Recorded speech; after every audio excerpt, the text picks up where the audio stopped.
Perfecto, perfecto. Antes, hermanos, les quiero preguntar de la clase de la semana pasada. ¿Cómo va eso, hermanos? ¿Quién me puede decir? Ojo, les voy a preguntar. ¿Quién me puede decir en dónde encontramos la Torá? ¿En Hasta qué el todo, libros está hasta la el todo Torá? 320, hasta el todo 320 aparece la Torah, como usted. ¿De los libros? Sí, ¿en qué libros está Éxodo, la Torá? Deuteronomio, Levítico y Números. Sí, A ver otra vez. Éxodo, Deuteronomio, Levítico y Números. Excelente, hermano, excelente, ¿eh? Estudió el hermano, qué bueno, mi hermano. sí, Qué sí, sí, sí. bueno, así es. Recordemos, hermanos, que la Torá está en Éxodo, Deuteronomio, Levítico y Y números. Números. Exactamente. No en Génesis. En Sí, sí, Génesis no está la Torá. Eso, ¿vamos bien? sí. Sí, todo bien. Perfecto, perfecto. Genial, hermanos. Ahora, yo les pregunto, ¿Abraham guardó la Torá? No, o sea, ¿No? no estaba en la Torah, no ¿Por, había Torah por, todavía, por qué no guardó la Torá? porque no se había entregado. Estaba la promesa, pero no se había entregado. ¿No? Excelente, excelente, perfecto. Les pregunto, ¿cuántos pactos hay en la Torá? ¿Recuerdan eso o saben eso? Dos. Dos. ¿Cuáles son? A ver, hermanita Geli, ¿cuáles son esos dos pactos? Eh, el pacto que se hizo en la tierra de Moab, o sea, el pacto levita, ¿no? Y el pacto en Horeb. Sí, bien, bien, ajá, exacto, el de Joreb. ¿Y cuál es el pacto que vemos en Joreb? ¿Qué pacto O es sea, ese? hasta también que no eran dos pactos, que es recién la tierra de Canaán y el otro era el sacerdocio. Exacto, hermanos, muy bien, hermanita Geli, muy bien.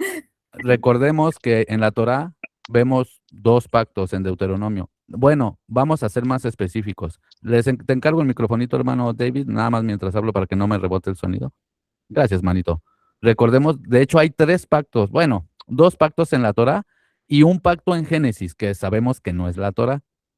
En Génesis hay un pacto, que repito, sabemos que no es la Torá, pero por si sale un listillo y les quiere decir algo, hay un pacto que es el pacto que hace Dios con Noé, el pacto de no inundar la tierra otra vez, y hace la señal de ese pacto que es el arco iris.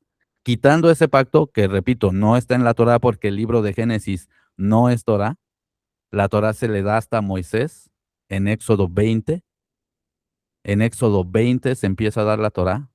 Nunca olviden eso. En Éxodo 20 se empieza a dar la Torá. Pero antes no había Torá, como lo dice Gálatas capítulo 3, verso 17, y como lo dicen todos los textos que hemos estado estudiando.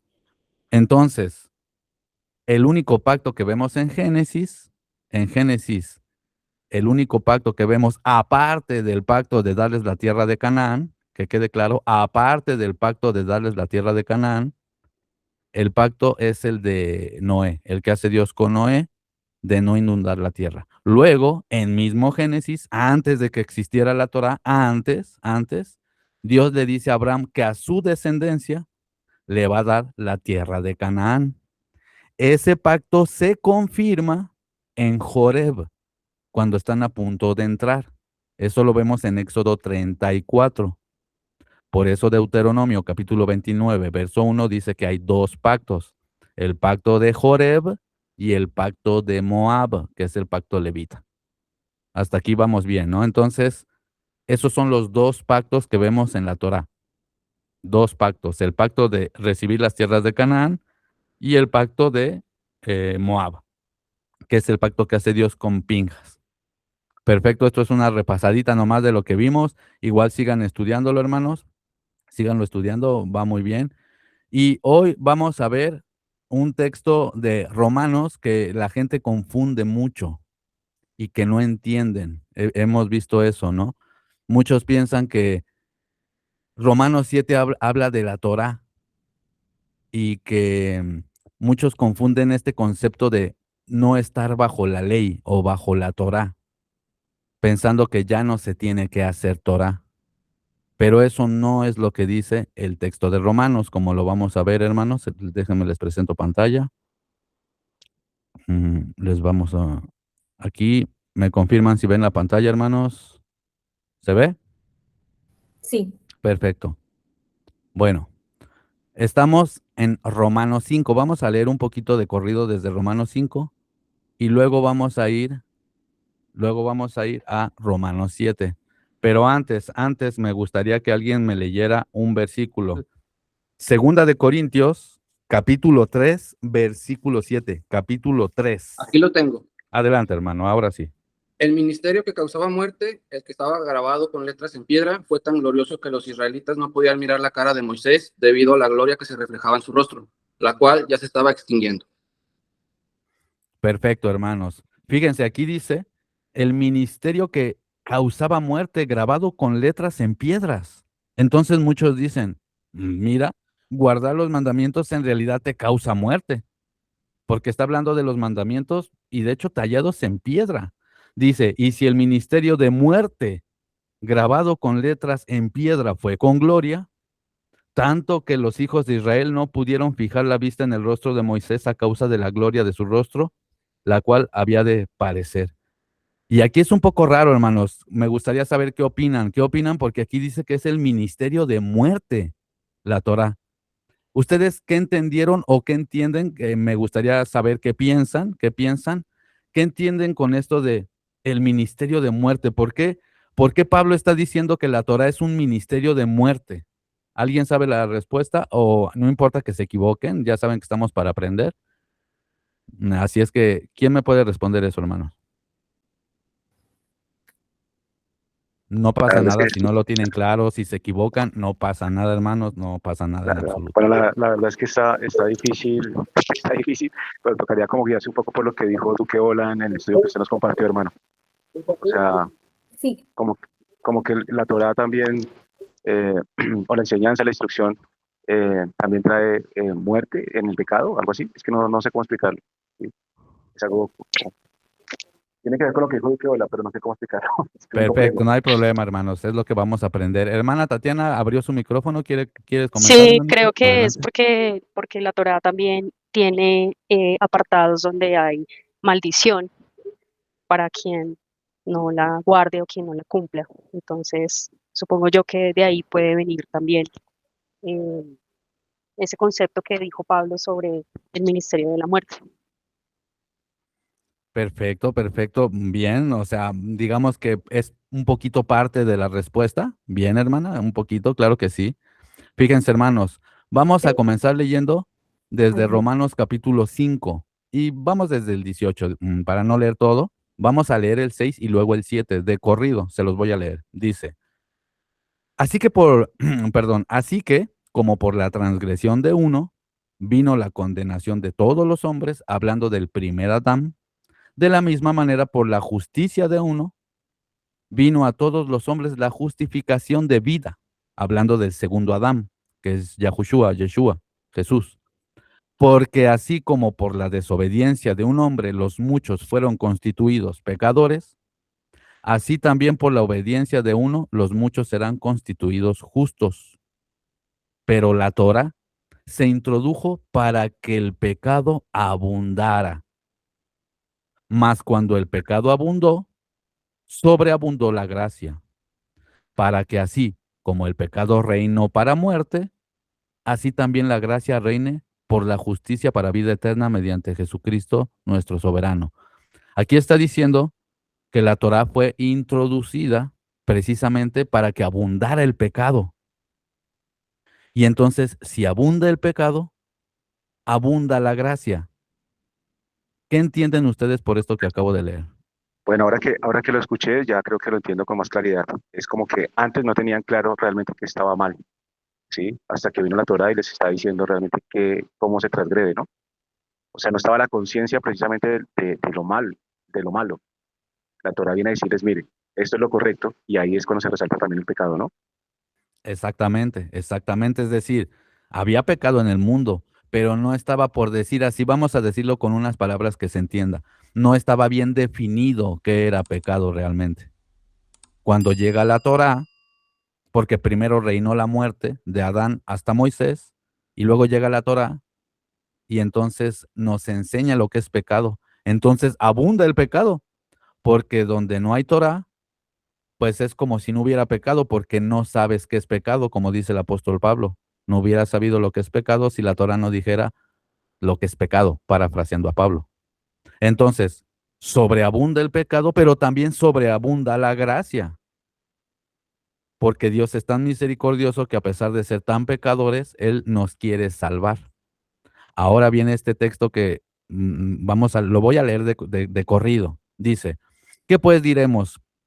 Perseveraremos en el pecado para que la gracia abunde. De ninguna manera, porque los que hemos muerto al pecado, ¿cómo vamos a vivir aún en él? ¿O no saben que todos los que hemos sido bautizados en Cristo Jesús hemos sido bautizados en su muerte? El bautismo representa la muerte, hermanos, y la resurrección, porque somos sepultados juntamente con él para muerte por el bautismo, a fin de que como Cristo resucitó de los muertos por la gloria del Padre, así también nosotros andemos en vida nueva. Porque si fuimos plantados juntamente con él en la semejanza de su muerte, así también lo seremos en su resurrección. Sabiendo esto, que nuestro viejo hombre, nuestro viejo Adán, fue crucificado juntamente con él, para que el cuerpo del pecado sea destruido, a fin de que no sirvamos más al pecado. Porque el que ha muerto ha sido justificado del pecado. Y si morimos con Cristo, creemos también que viviremos con él, sabiendo que Cristo, habiendo resucitado de los muertos, ya no muere. La muerte no se enseñorea más de él, porque en cuanto murió, el pecado murió una vez por todas, mas en cuanto vive, para Dios vive. Así también ustedes, considérense muertos al pecado, pero vivos para Dios en Cristo Jesús. No reine, pues, el pecado en su cuerpo mortal, de modo que lo obedezcan en sus concupiscencias, ni tampoco presenten sus miembros al pecado como instrumentos de iniquidad, sino preséntense ustedes mismos al Creador como vivos de entre los muertos, y sus miembros a Dios como instrumentos de justicia, porque el pecado no se enseñoreará más de ustedes, pues no están bajo la ley, sino bajo la gracia. Les explico y lo vamos a ver en Romanos 7, está clarísimo. No estar bajo la ley es decir, ¿acaso la Torá puede condenar a un muerto? No, la Torá ya no puede condenar a un muerto. ¿Acaso el pecado puede enseñorearse de un muerto? No, el pecado ya no puede gobernar en el cuerpo de un muerto, ¿verdad? Si han muerto a la ley y han muerto al pecado, ¿cómo los va a condenar la Torá? Porque ahora viven en Cristo y ya no hay condenación y ya no son esclavos del pecado. Aquí viene lo interesante. Dice Romanos 7, ¿acaso ignoran, hermanos? Pues hablo con los que conocen la Torá, que la Torá se enseñorea del hombre en tanto de que éste vive. Ojo, o sea, la Torá rige en el hombre mientras él vive. Y atención a lo que viene a continuación, que muchos se confunden. Porque la mujer casada está sujeta por la Torá al marido mientras vive.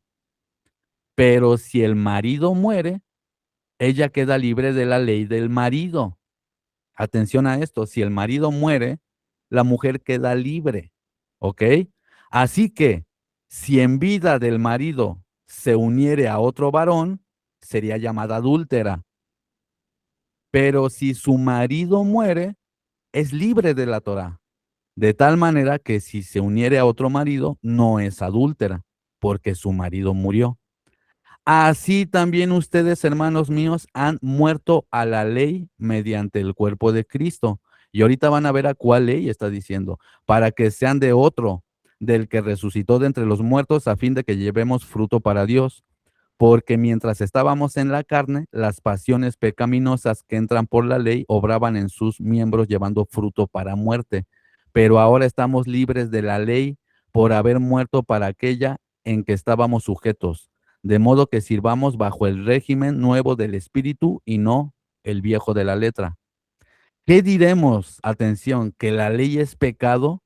De ninguna manera, porque yo no conocí el pecado sino por la ley, porque tampoco conocería la codicia si la ley no lo dijera. Si no dijera, no codiciarás. Mas el pecado, tomando ocasión por el mandamiento, produjo en mí toda codicia, porque sin la Torá el pecado está muerto. Y yo, sin la Torá, vivía en un tiempo. Pero venido el mandamiento, el pecado revivió y yo morí. Y hallé que el mismo mandamiento que era para vida, me resultó para muerte, pero no es por culpa del mandamiento, sino del pecado. Porque el pecado, tomando ocasión por el mandamiento, me engañó y por él me mató. De manera que la ley a la verdad es santa y el mandamiento santo, justo y bueno. Luego lo que es bueno vino a ser muerte para mí.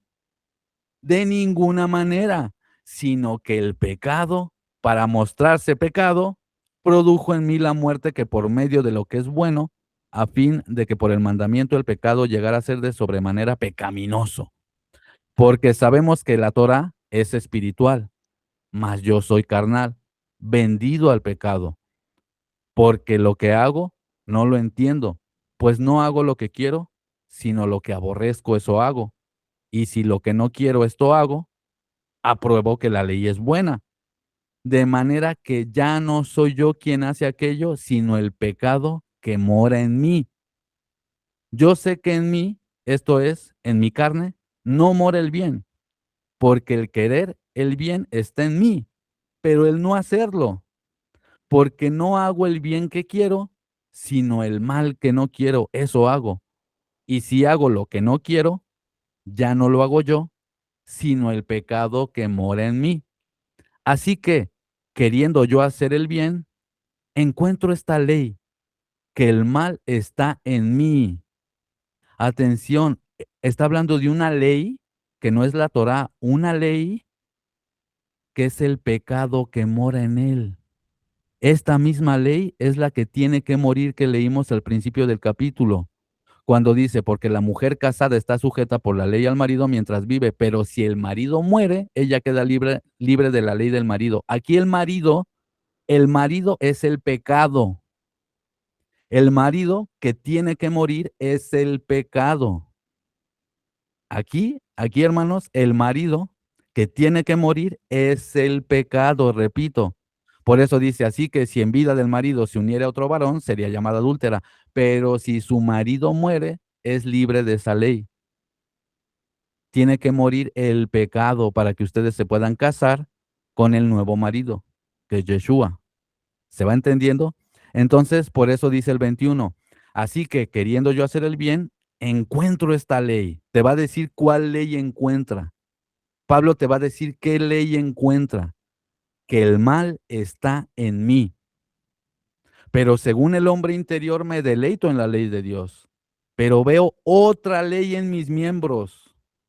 La ley del pecado, la ley genética del pecado, que se revela contra la ley de mi mente y que me lleva cautivo a la ley del pecado que está en mis miembros. Miserable de mí, ¿quién me librará de este cuerpo de muerte? Gracias doy a Dios por Yehoshua, nuestro Mashiach. Así que yo mismo con la mente sirvo a la ley de Dios, pero con la carne a la ley del pecado. ¿Qué está diciendo Pablo? Que solo a través del Mashiach muere esa ley del pecado y ya no tiene poder en ti.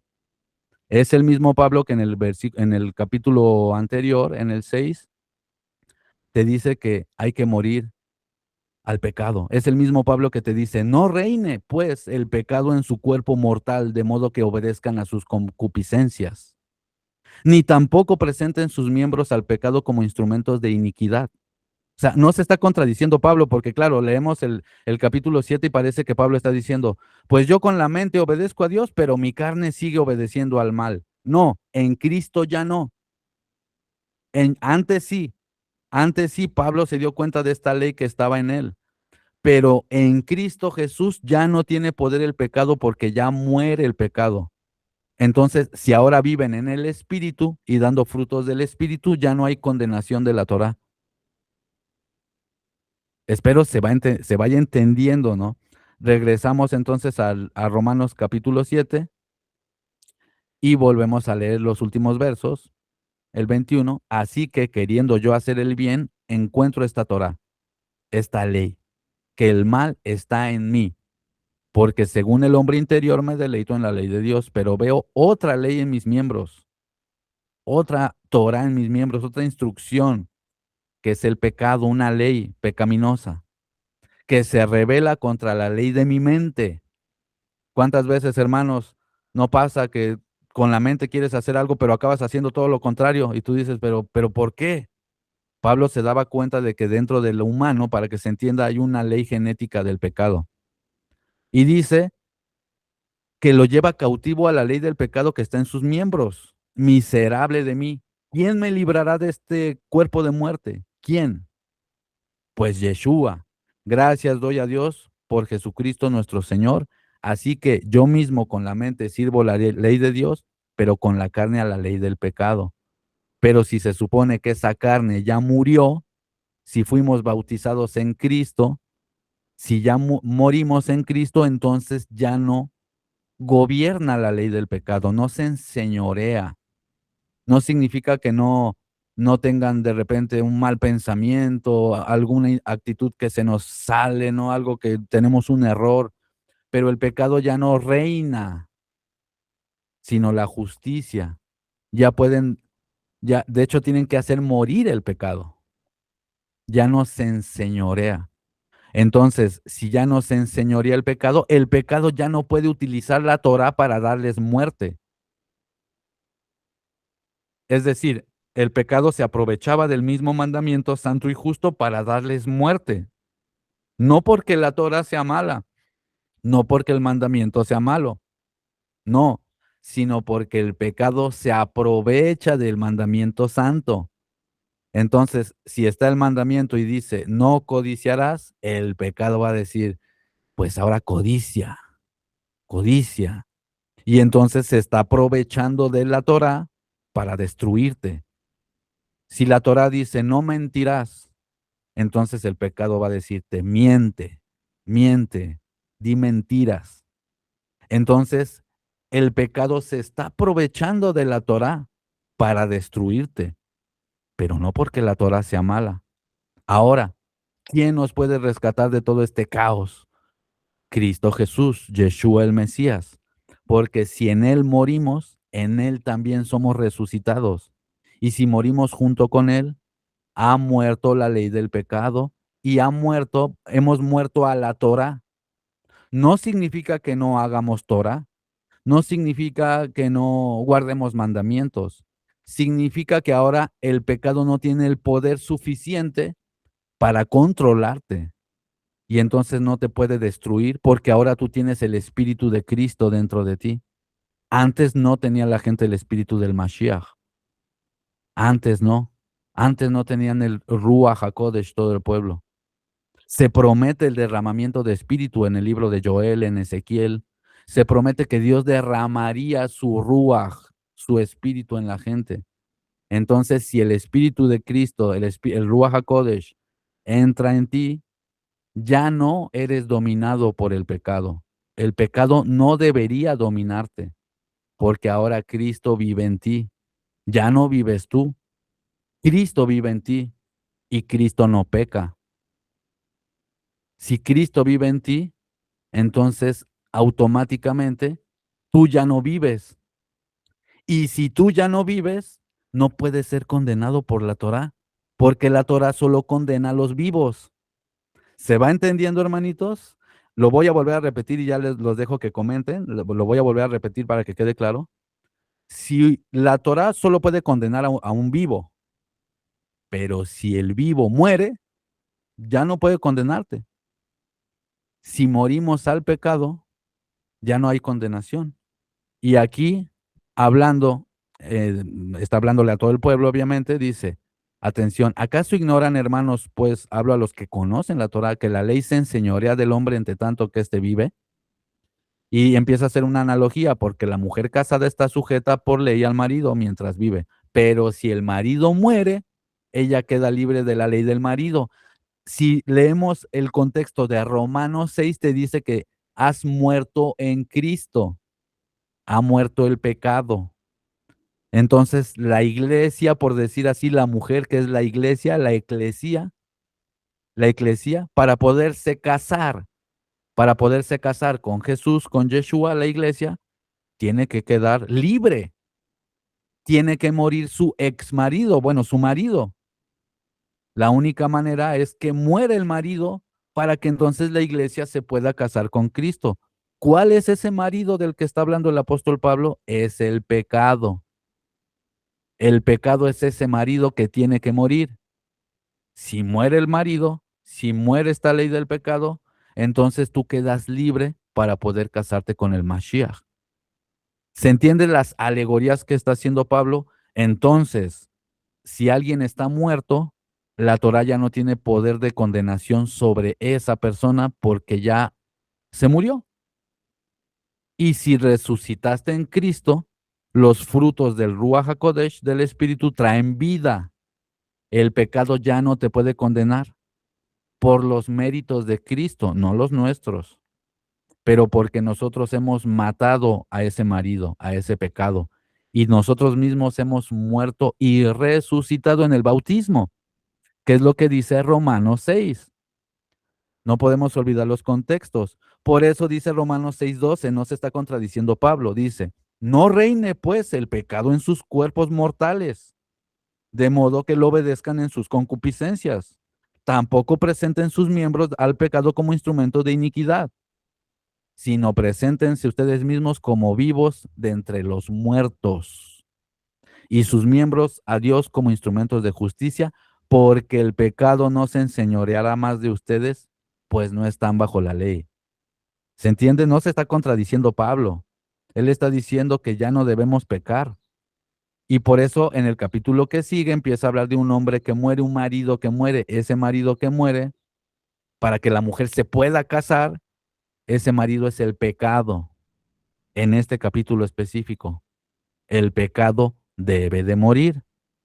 Y entonces ya por eso vemos que Pablo dice que encuentra dentro de él una ley genética del pecado, una ley que le incita a hacer pecado.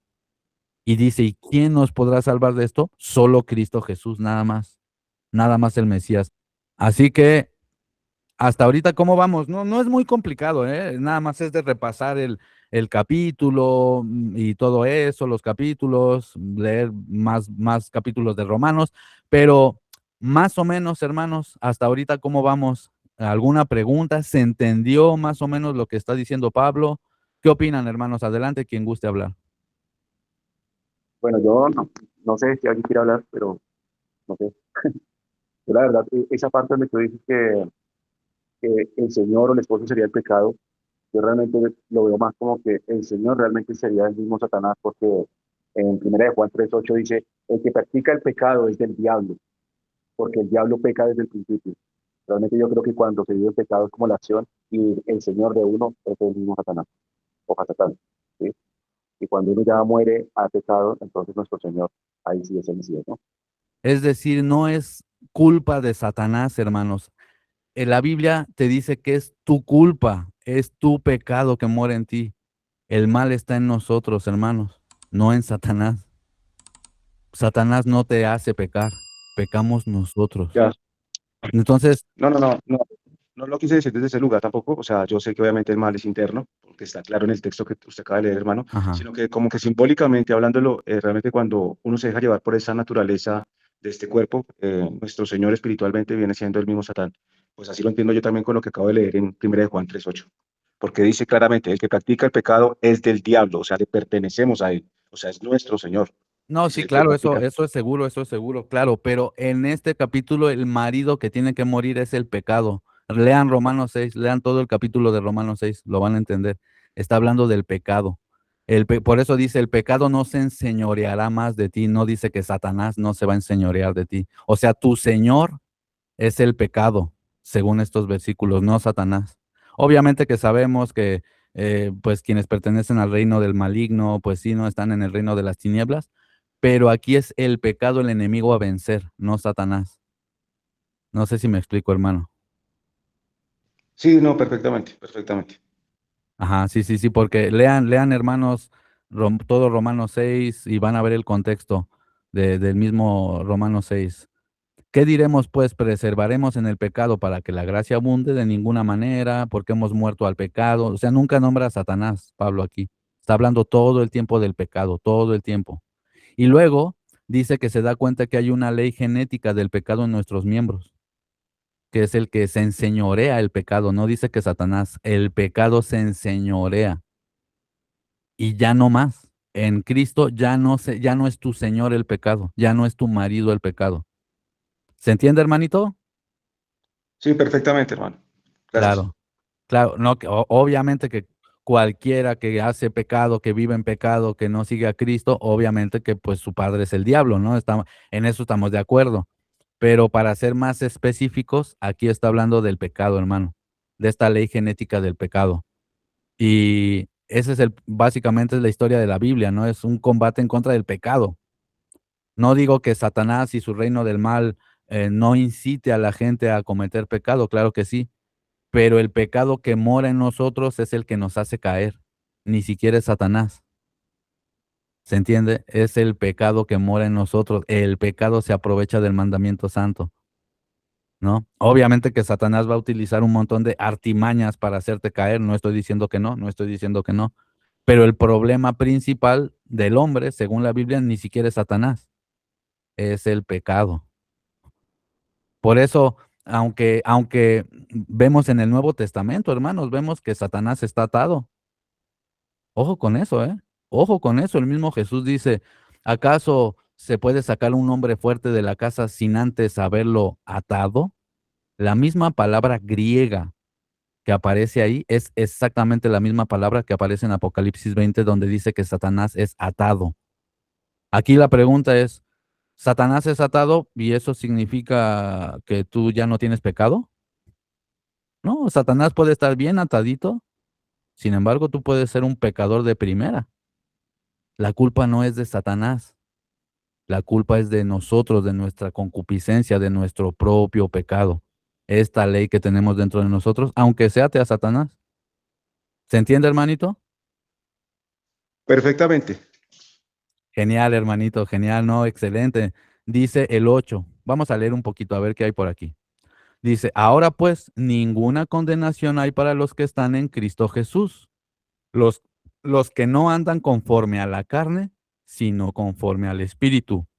Porque la ley del Espíritu, ojo, aquí habla de otra ley, ¿no? Una ley del Ruach, del Espíritu. Porque la ley del Espíritu de vida en Cristo Jesús me ha librado de la ley del pecado. ¿Se dan cuenta? El mismo apóstol Pablo está hablando de esta ley del Espíritu en Cristo Jesús.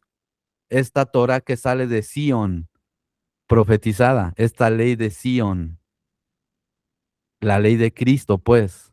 Porque la ley del Espíritu de vida en Cristo Jesús me ha librado de la ley del pecado y de la muerte. Porque lo que era imposible para la Torah, por cuanto era débil por la carne, Dios, enviando a su Hijo en semejanza de carne, de pecado, semejanza, ¿eh? No dice que era carne de pecado. No, no, no, no. Semejanza. Y a causa del pecado, condenó al pecado en la carne, para que la justicia de la ley se cumpliera en nosotros, que no andamos conforme a la carne, sino conforme al Espíritu. Porque los que son de la carne piensan en las cosas de la carne, pero los que son del Espíritu, en las cosas del Espíritu. Porque el ocuparse de la carne es muerte, pero el ocuparse del Espíritu es vida y paz.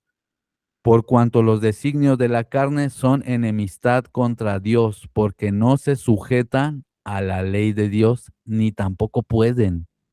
Y los que viven según la carne no pueden agradar a Dios.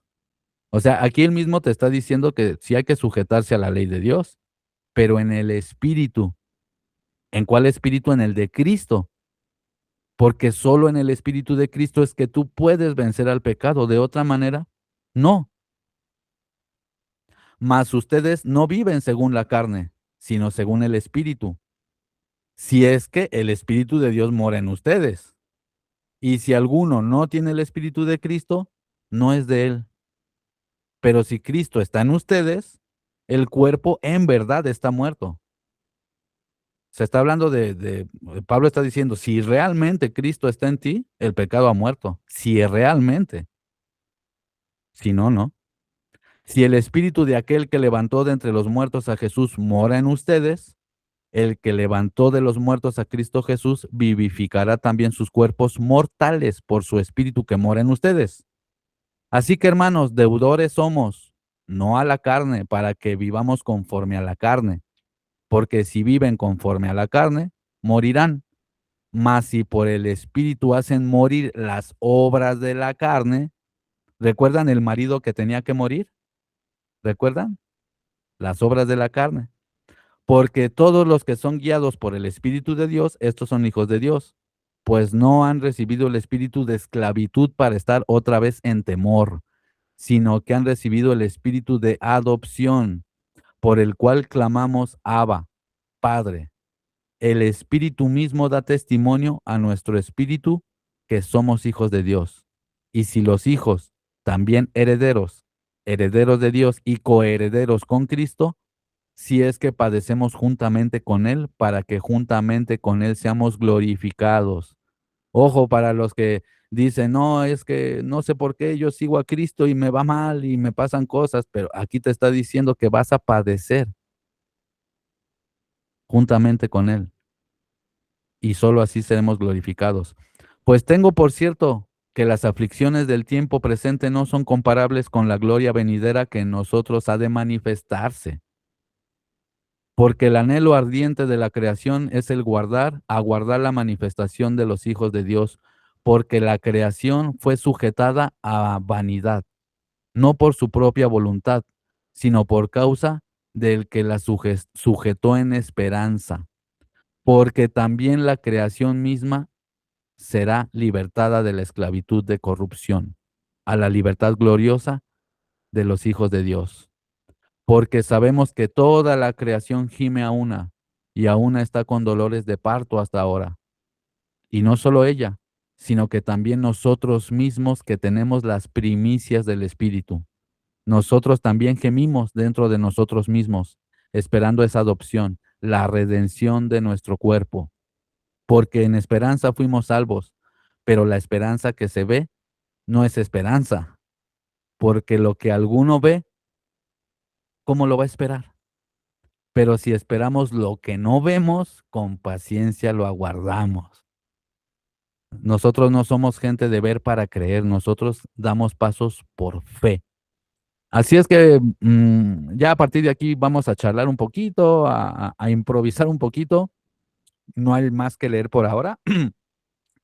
Pero más o menos quedó claro, hermanos, ya con esta explicación y pues obviamente tienen el video de Duque para darle otra repasada, pero ha quedado claro que el marido que debe de morir, según Romanos 7, ni siquiera es la Torá, porque la Torá pues, no muere, no, la Torá no muere. No, el marido que debe de morir es el pecado, porque pues la Torá no se puede morir, pues la Torá ni siquiera tiene vida, ¿no? Entonces, atención con eso, cuando dice que hay un marido que muere, para que la mujer quede libre, lean el contexto de Romanos 6 y está hablando del pecado. Ese marido que debe de morir para que quedes libre, en ese capítulo, porque Pablo también utiliza la figura de marido y mujer para hablar de Cristo y la iglesia, pero en este capítulo de Romanos 7, el marido que tiene que morir es el pecado, para que la mujer quede libre y se pueda casar con Cristo. ¿Qué opinan, hermanos? ¿Se entendió? ¿Todo claro? ¿Alguna duda? Hermanitos, adelante. O quieren aportar algo, comentar lo que sea, hermanos, adelante. Siéntanse libres, hermanitos, sin pena. Bueno, yo por hablar un poquito más, porque creo que todos guardan silencio, pero para mí está muy bien, está muy claro. La verdad, hermano, gracias. Y bueno, más allá de entenderlo, es porque también, pues obviamente yo pienso que los que estamos acá es porque lo hemos vivido, ¿no? Yo por lo menos en lo personal, pues tuve mucho pecado y enfatizo mucho en mi canal sobre el pecado sexual, ¿sí? La mayor transgresión sobre este cuerpo, entendiéndolo como un templo, ¿no? Y pienso que eso es parte precisamente del aprendizaje acá, sobre todo cuando se habla de las extremidades de del cuerpo, como lo menciona Pablo, porque es una fuerza muy poderosa del pecado en uno. Y definitivamente si uno no vence o mantiene sometida esa naturaleza, pues realmente no se ve la gloria del Mesías en uno, ¿no? O sea, yo hoy en día lo entiendo perfectamente y por eso resalto tanto la importancia de esto con los hermanos, en que guarden santidad en el aspecto de que no transgredan en el sexo, en fornicación, ¿sí? Mucho menos en adulterio y esas cosas. O sea, realmente se tiene que uno apartar para atender la lucidez y la importancia realmente de tener la conciencia de no pecar y no dejarse gobernar por eso.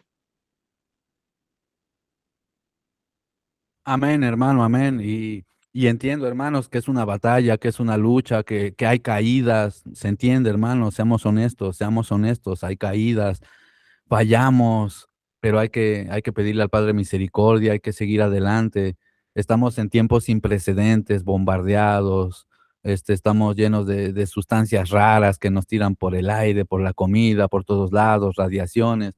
Es una guerra dura, es una guerra dura, puedo entender eso, pero pues hay que combatir todo eso, hermanos, hay que levantarnos si es que alguien cae, hermanos, no perder la esperanza y matar el pecado, hermanos, matar los malos humores, los enojos, las agresiones verbales, las rencillas, los rencores, los adulterios, fornicaciones, emborrachamientos, todas esas cosas, ¿no? Que hay cosas que son muy obvias, ¿no? Que está muy mal, pero hay otras más sutiles. Entre ellas, de veras que está la molestia, el enojo, el resentimiento. No tengan resentimiento, hermanos. De repente hay alguien que te cae mal y te hizo algo raro y sí puedo entender que te molesta, que sientes algo en el estómago así, pero hay que controlarnos, hay que aprender. Yo sigo aprendiendo, hermano. Yo soy un poquito explosivo y entonces lo voy controlando.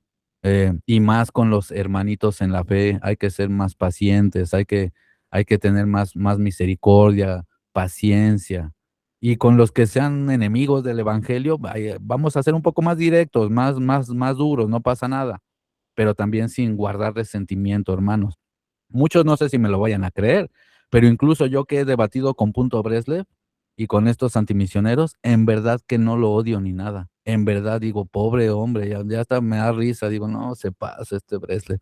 No es como que lo odio, aunque cuando me subo, sí me llega a molestar, ¿no? Y contesto directo, y con Jacob de filosofía judía, sí, es un hijo del diablo, ¿no? Claro que sí, es la verdad, ¿no? Y lo he dicho en varios videos, lo digo públicamente, ¿no? No tengo miedo de decir eso, pero tampoco lo odio ni nada por el estilo, ¿no?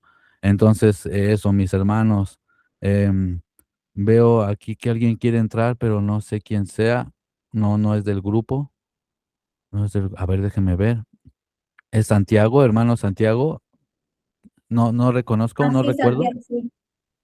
Ah, 1 hora 10 tarde nada más, pero ya acabamos, ¿verdad? Pero, les voy a pedir que saquen el espíritu de impuntualidad, hermanos, de sus corazones. Es risa, hermanos, es risa, pero no, todo bien, hermano Santiago, bendiciones, hermano, bendiciones. Y sí, adelante, ¿cómo está, hermano Santiago? Saludos, bendiciones, disculparme, es que estaba solucionando unas cosas del negocio, pero sí que se me hizo un poco tarde. Pero es un placer estar aquí con todos ustedes, bendiciones a todos y muchas gracias por la invitación. No, con mucho gusto, mi hermano, con mucho gusto, con mucho gusto. Igual ha quedado grabado todo lo que hablamos, ha quedado grabado, está quedando grabado, entonces no hay problema para que lo repasen, hermanos. Y y eso, mis hermanos, hay que estar bien pilas con todo eso, ¿no? Con toda esta situación que estamos viviendo, ¿no? Y que nos lleva a tener esos, repito, esos resentimientos, esos enojos, esas iras, esas molestias con la gente, ¿no? Luego estamos como un poco psicoseados, acelerados, ¿verdad? Muy acelerados. Luego no nos damos cuenta, ¿verdad? Pero estamos acelerados, muy acelerados.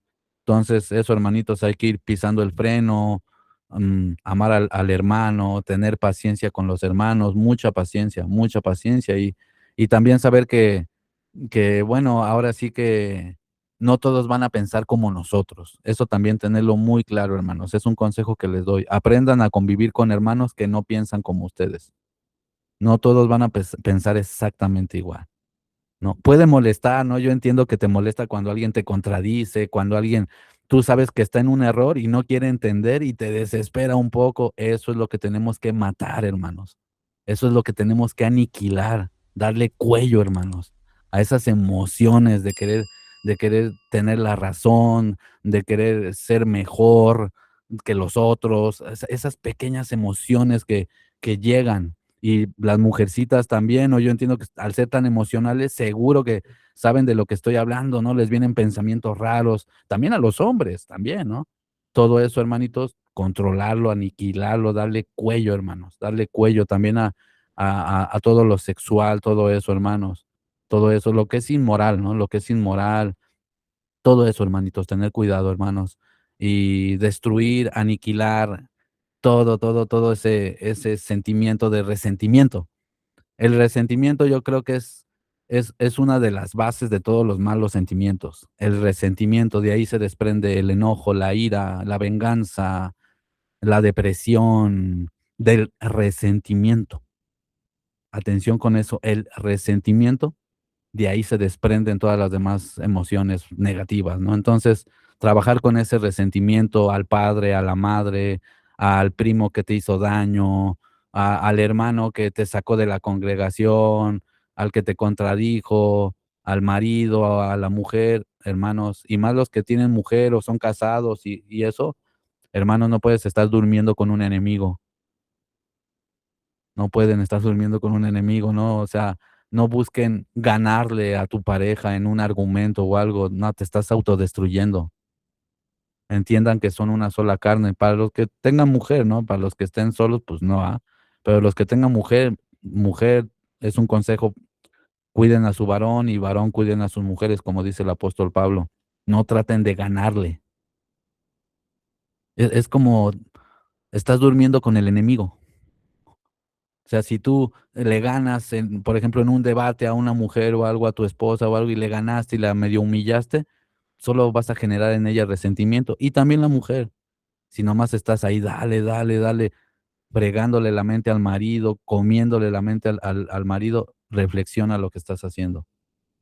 Reflexionen, hermanos. Ojo, nomás estoy tirando consejos al aire, ¿no? Yo no sé sus vidas, hermanos, no lo digo por nadie así, ¿no? En particular, ni mucho menos, ¿no? Pero bueno, ya que salió, ¿no? Todo este tema de hacer morir la ley del pecado, hermanos, y pues hay cosas que son más sutiles, ¿no? No son tan obvias, porque alguien puede decir, no, pues yo no robo, no veo porno, no adultero, pero tienes resentimientos, pero sabes que tienes odio contra alguien, porque realmente no estás amando al prójimo. Pues entonces, ¿de qué sirve, no? ¿De qué sirve lo demás, no? Entonces, hay cosas que pueden ser un poco más sutiles, y mejor huir de eso, hermanos, huir. Incluso yo mismo, hermanos, batallo con eso. Por ejemplo, hay 2, 3 hermanitos, que no voy a decir sus nombres así, pero de repente por algo se hace un debate o algo y hasta prefiero mejor irme, salirme. No, pues saben que ya me tengo que retirar, no, porque sé que ya me estoy molestando. Entonces, y sé que no está bien, pero mejor huyo, ¿no? Mejor, mínimo como José, ¿no? Cuando la mujer de Potifar se lo quería echar al plato a José, y José dice, ahí te ves, pélate de aquí, ¿no? Y salió corriendo, ¿no? Porque dice, no vaya a ser que me quede y haga una barbaridad, ¿no? Aquí, ¿no? Entonces, huyan del pecado, escóndanse. Dice el libro de Proverbios, el sabio ve el peligro y se esconde. No se hagan los valientes, escóndanse, ocúltanse del mal, apártense del mal, huyamos del mal. Es diferente a como nos dice el mundo, no, de no, tienes que ser valiente y enfrentar todo. No, no, huye del mal, apártate, escóndete del mal. Sé astuto. Por eso el Mesías cuando les dice a los discípulos, y cuando vean todas estas cosas, ¿no? Hablando de la abominación desoladora, huyan de Judea. No, no dice, quédense ahí valientes, parados enfrente y no pasa nada. No, no, huyan, pélense de aquí, vámonos de aquí. Eso lo dice el libro de Proverbios, hermano. No estoy diciendo que no seamos valientes en la vida y hay ocasiones en que pues sí, tienes que ser valiente, pero si tú estás viendo peligro, pecado, algo malo, huye de ahí. No eres cobarde por huir del mal. Huyan, escóndanse. Por ejemplo, lo que pasó en el 2020, huyan, escóndanse. No vas a salir todo valiente enfrente de todos. A ver, hazme algo. No, no, al contrario, te escondes, te apartas, te ocultas. Eso, hermanos, también si están en una plática o algo donde están viendo que sus emociones ya se están saliendo de control o algo, mejor sálganse de la reunión. ¿Sabes qué? Nos vemos luego, hablamos luego. Es un consejo, hermanos, es un consejo.